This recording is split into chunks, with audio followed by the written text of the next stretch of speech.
એક મોટું જંગલ હતું. એમાં ઘણા બધા પ્રાણીઓ હતા. એમાં એક નદી હતી. એક નદી પાસે એ નદીના કાંઠે ને એક જાંબુનું ઝાડ હતું.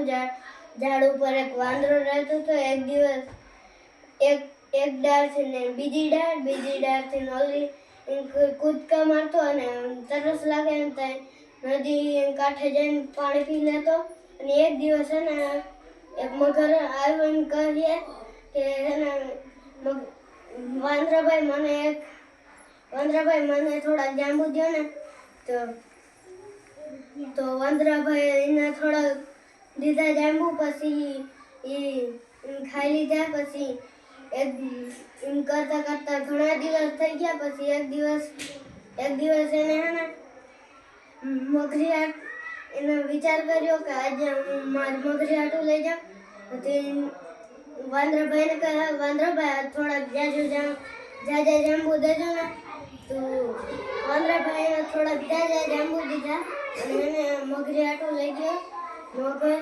અને પાછું બીજા દી મગરી કહે કે મને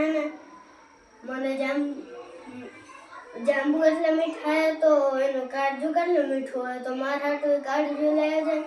તો મગર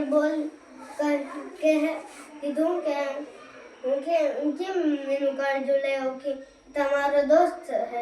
પછી ઘણી વાર મગરે એમ કીધું. પછી મગર લેવા ગયો વાંદરાનું કાળજુ. પછી વાંદરાને કીધું કે વાંદરાભાઈ અમારા ઘેર હાલો. અમારા ઘેર અમારા મગરી તમારા હાટું ઘણું બધું ખાવાનું બનાવ્યું છે. તે વાંદરાભાઈ કહે કે વાંદરાભાઈ આ પાડી. પછી વાંદરાભાઈ કહ્યું કે હું તો તરી જ નથી શકતો તો હું કેમ ના આવું. તો મગર કહે કે મારા પેટ ઉપર બેસી જાય. હું તને મારા ઘર સુધી લઈ જાય.